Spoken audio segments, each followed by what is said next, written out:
Welcome to the Unstoppable Success podcast, where we spotlight visionary leaders who have mastered the art of growth, purpose, and powerful connections.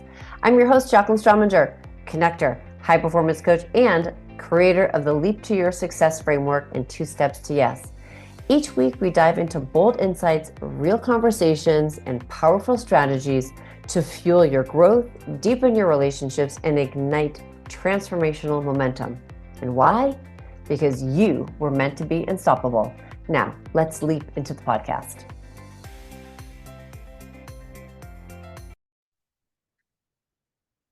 Well, hello, everybody, and welcome to the podcast. I am Jacqueline Strominger. I am your host. And today, as you know, on this podcast, we love to hear from amazing leaders and their insights and get really key details as to the way that we can actually change, grow, and become unstoppable in our lives and in our business. And I want to introduce you today to Vince Covino. And let me tell you a little bit about Vince. He has scaled businesses. He has built amazing businesses, and he leads by example where business mastery meets heart-centered transformational leadership. He is an he, as an 8-figure scaling expert and visionary CEO of Warrior Sage, Vin combines the hard-won lessons of entrepreneurial success with deep introspective work and self-mastery. His unique approach equips entrepreneurs to scale their companies effectively while connecting authentically with their teams, families, and communities. So, Vince, welcome to the podcast. And even in your bio about you, where the scaling and bringing all of bringing a company to fruition obviously comes out. So, welcome to the show. Thank you so much, Jacqueline. So, Vince, you've had a great success, and so one of the things that I think a lot of leaders question is how do we go from that small scale to big scale? And so how have you done that? Well, so I'll define small scale to big scale. There are certain ceilings that a leader hits. And in each case, the growth is self-imposed. Mm. So leaders grow to their own capacity. If their own capacity allows them space to be able to manage a team of 5, what can that team of 5 do and how effectively can they do it? If someone is incredibly good with AI integration in 2025, then that could potentially be a tremendous scale.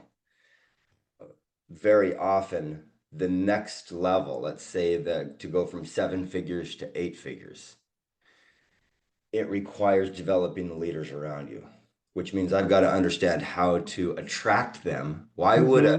a great leader that's his whole life been making 200-300 grand a year, incentives of 100 to 300 grand a year, that level of leader, they're paid that much because that's what the market drives. People are paid what they're worth in the market. If you're making Right, 80 grand a year right now, that's what you're worth, according to the economy. That's right. how the economy works. And so if I want to get someone that is truly capable of adding 3, 5, $7 million in revenue to my company, and let's say that 40% of that falls to the bottom line, a really profitable company, then it's going to bring in $2 million in additional EBITDA into my company. Well, I'm going to have to pay, if I'm really efficient, 300-400 grand for that person. A leader that is not able to mentor that person and lead that person to a higher level is not going to attract them. So that means they'll never be on your team. Right. Understanding how to create a compensation package, how to create an environment where they see the vision of the owner. They say, oh, I see. This is my path to 7 figures here, or to 8 figures if you're, Fortune 5,000. Because you're not going to get a great C-suite person at that level unless there's something that makes them believe they're going to be at 8 figures, Right. exit or otherwise. So that's a big piece is that and very often it's 3, 4, 5 leaders that are just really powerful. So when we went from $1 million a month in revenue to 3 million a month, it was in that 18-month period where I received enough growth capital to be able to bring in those $30 million people. To 2 of them, and then another 3 that were in the 150 to 200,000 range. At that level, you can get the cream of the crop, the 1 percenters. The Right. difference between somebody making 80,000 a year that's doing your marketing and someone that's making 150 a year is the difference between, a 30% growth rate and 80% growth rate. And say, so, okay, Right. what's the value of that incremental $100,000 that I add to a chief marketing officer's package, or the difference of a CFO, which CFOs are so misunderstood and underutilized. Oh, I would totally agree. I totally agree with that. They, yeah, the financial part of it, knowing all those ins and outs and what they can do, and I mean, there's so much that a great CFO can bring to the table. But something that you just said, I think, is kind of like quintessential. And I think, listeners, as you're growing your business and even as leadership, there's a couple things that you have said. Number one is being able to develop the leaders around you to growth and attract those right leaders, and that's really important. You know, a lot of times I think we bring people in to a company, and listen, this is also what I have seen and what I experienced when I was in corporate. You bringing people in as leaders, and you think that leaders don't need to be led, but in actuality, there is everybody has some growth in them, right? Jacqueline, that's such an important observation is that the best leaders are also followers. And so I'm Hmm. attracting people that are great leaders who are also followers. As a CEO, I looked at my mentors. One was our chairman of our board, which, by the way, a board of directors helped me tremendously. That was part of my growing from low eight figures to well, growing from 10 million a year to 35 million a year. I had two or three other mentors that I believe were leaders in my life that I said, I admire the way they lead, the way they love, the way that they're able to seamlessly give up control. That was something that I really held on to. I was a micromanager. Uh, Mm. and Good observation for yourself to realize that, right, right? right, yeah. And that was part of my mentorship is being led by someone that could teach me.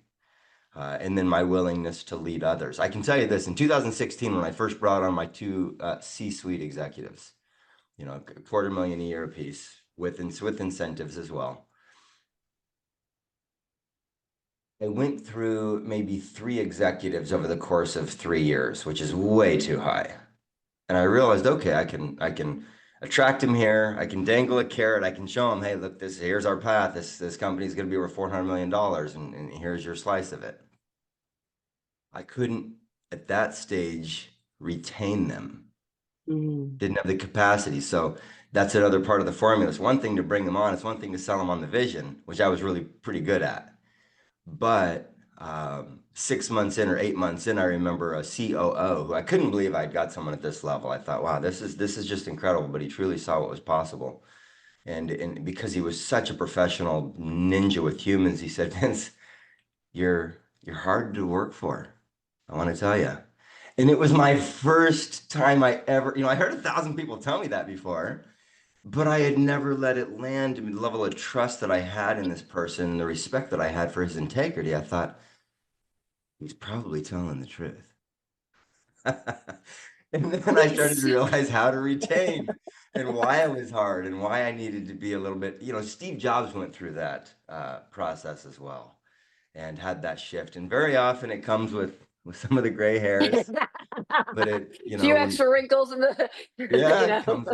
comes with a little of that. But those are big pieces of it. And then of course, getting alignment of those key, depending on the company, the dynamics, those key three, four, five people, those key alliances in the company internally, and then obviously the key partnerships externally, and developing those, which is similar principles, attracting those, developing those, retaining those relationships. And that's really it. You really don't need too many. I found that in my financial planning business. I had two people that were paid six figures, and then another dozen that were paid, 60 to 90. And with clients, with building that business out, a couple of CPAs, a couple of attorneys that were just great referral centers, great partners with other business owners. And then I found the same principle to be true in my other two businesses that were really successful. And that was a big key, really. It's a team approach. Yeah, what you just said, team approach. But you also said something that that I think that again, I really want listeners to really hone in on this, which is you are also open and willing to learn and make a shift because you saw that there was an issue, like you saw that you could bring people in and you're like, oh, if I keep doing the same thing, that's obviously and I'm not getting the same results. Yeah. I actually have to do something different. Mhm. It's interesting. We started tracking retention, and I was shocked because we had about 550 people, employees, when COVID hit. When COVID hit, everything changed for us because we had to go from 150 grand a day in revenue to zero, and that changed everything. But before that, and of course after that, as we ramped back up again, I was listening to a podcast, and I realized how valuable retention of employees was, and I looked and I thought, oh my goodness, here's our retention rate. That sounds horrible. So I went and I had our HR director, who was amazing. She was with about 9 years. She started out as a reptile husbandry expert at one of the Mhm. locations, and just moved into HR. Just think, fascinating experience if we had time to get into that. But um, had her run the report per department, and I found out our husbandry department had sky high turnover. And that allowed me to say, what is it about our husbandry department that's causing such high turnover? Well, in many cases, they don't like the practices, our husbandry practices, our enrichment. And so we started to do exit interviews of people who had put in their 2 weeks notice or leave. And we learned so much about how we run our company from our employees. And before that time, it was really, look, this is arrogant, but I'll say what was silently going through my head. I'm the smartest guy in this room. I'll set the policy. I'll set how this goes. I'll set the checklists. And somebody would say, well, if we did this or we did this, I'd say, okay, yeah, okay, thank you for that. Here's this. Here's your checklist. And as I began to listen and study, I would learn why this department or that location had high turnover, higher than the industry average. I thought, how can I be worse than the industry average and possibly be competitive? So that allowed me to see how to shift cultural changes. I had always read Peter Drucker's, I love it, strategy eats or culture eats strategy for breakfast. But I really didn't understand what it meant and why it was true until I began to listen. And when I listened, to your point, Mm. became open and receptive to what others were saying, that's when we moved from well below industry average to way above, not way above, but a decent 50, 60% better than our industry average. I thought, wow, better retention, lower cost of hiring, less, fewer mistakes, safer, all just so many advantages. And that was Right. a big shift, big improvement. That's huge. And I absolutely love that. And so basically, not to put words in your mouth, but basically you went from thinking that you were the smartest person in the room to realizing you're not the smartest person in the room and there's somebody else in this room that's smarter than me. And Or that we're collective, all brilliant. collectively, right. Collectively there is that brilliance, right? And to use that brilliance. And that's the key thing. Like as a leader, you have to understand to use the brilliance of your team. Like get their take in on what's happening because, from the person who's quote unquote the lowest position all the way up. I mean, that lowest position might have more of an insight into what people are seeing because they might see the customer in a different way than you do, Absolutely true. I heard right? Jeff Bezos say this, but just listen to your customer, listen to your employees. They will tell you how to succeed. Right. And had I been able to, like if current 50-year-old Vince could go back and go into the mind of 35-year-old Vince, oh my goodness. What Right. a difference.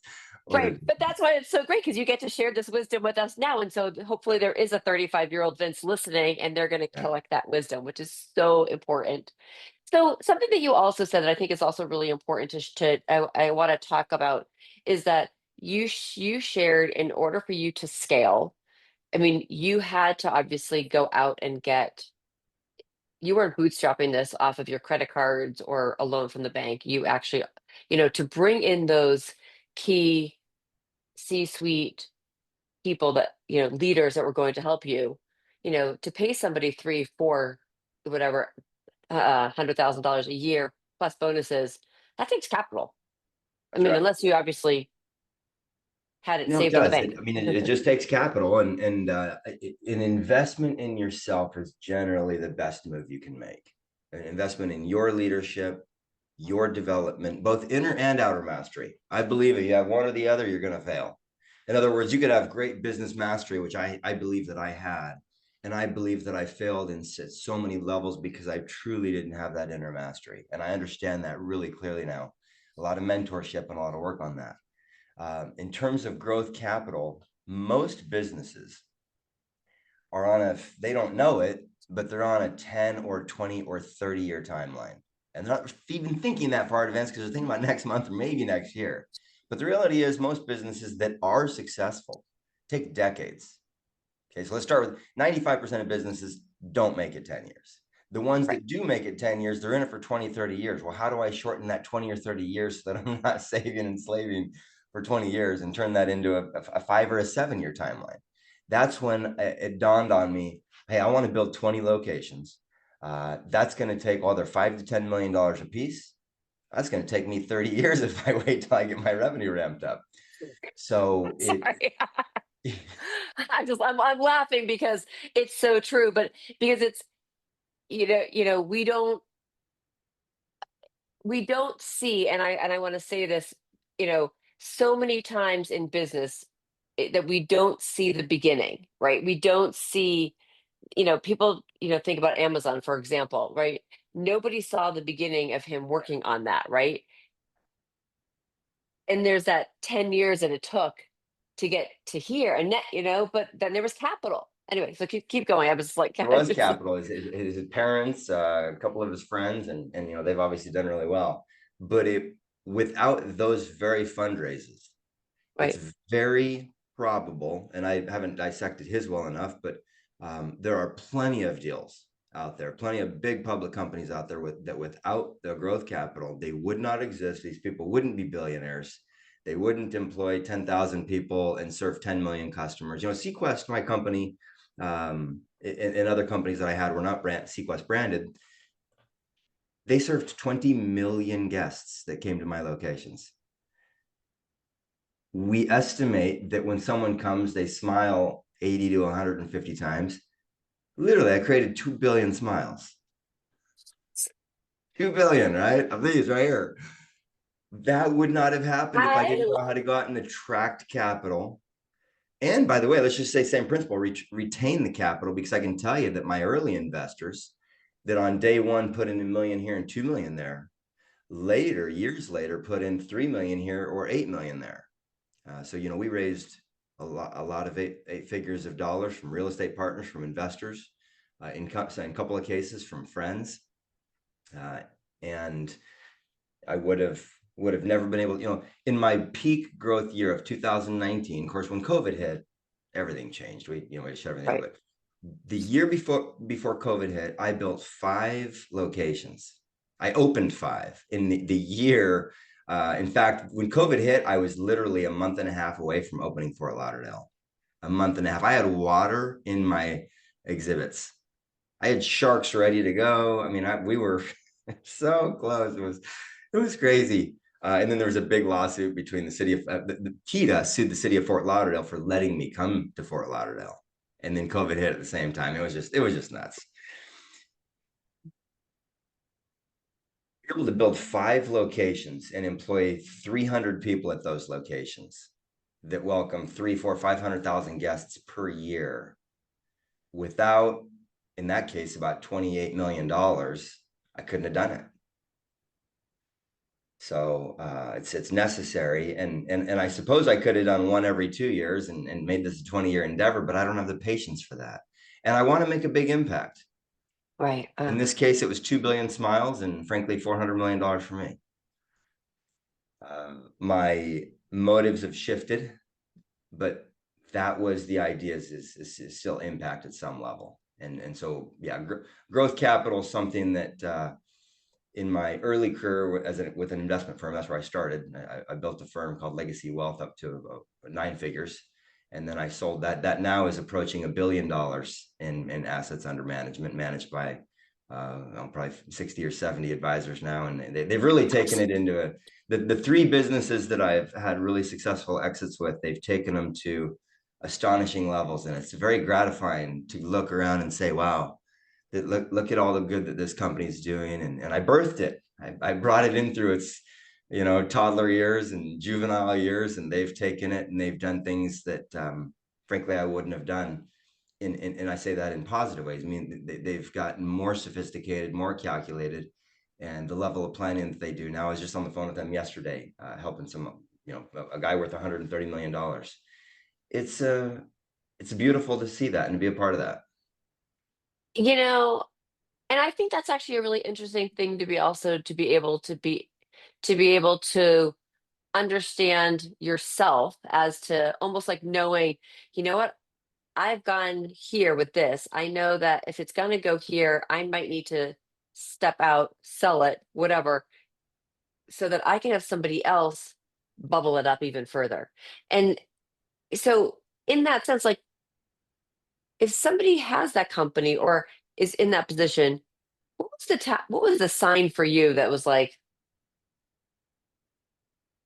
this is the right time for me to? This is such an interesting question. I don't know if anyone's ever asked me this, but I have quite an experience around this. I have always thought to myself, even after dilution, my wife and I owned 70% of Sequest. And we always said that whoever is most qualified for the shareholders, myself and five other people who have invested a lot of money, whoever's most qualified to be CEO should lead this company. And when that day comes that it's not Vince Covino, let Vince Covino get out of the way. There's hundreds and hundreds of employees. There's people that depend. Of all the companies out there they've chosen, they said, this is the company that I'm going to trust to feed my family. Mm. This is the company that allows me to sing my music and do something where I feel like I'm making a contribution. And I'm being recognized for the impact that I'm making right here. And when somebody can do that better than Vince Covino, his obligation is to get out of the way. 2.5 years ago, that happened. Our CFO, I realized 6 or 12 months in, I realized this is an executive at a level that I've not gotten to yet. And I went to the board and I told them precisely that. I said, I think he's better. I also think one of the private equity companies that backed out in the last hour, in 2017, we had a $40 million offer for a private equity deal. It fell apart 4 days before closing. And because he called and he said, look, Vince, one of our multi-billion dollar investors just called, looked at the deal before we fund it and said, his name is Brand. He said, look, we are not going to own SeaWorld, Sea Life, Sequest, Sea Nothing. Get out of that business, run. It's a dead end. The moods are shifting, the worlds are shifting, and these guys are very hands-on as well with animals. That's not going to go. He told me, he said, Vince, here are the things you need to do to get to the next level in your business, and I followed those. One of those was how I had set up my board and even myself as a CEO. I took a vote. The board took a vote after I told them that, and they came back and I again, my suggestion was, I think Aaron will be a better CEO than me. And they came back and they said, made the vote.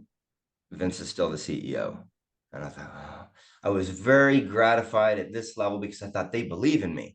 Here I am in the midst of COVID. It's a shit show. I mean, it's for us to try to feed 50,000 animals, with no revenue coming in and plenty of challenges.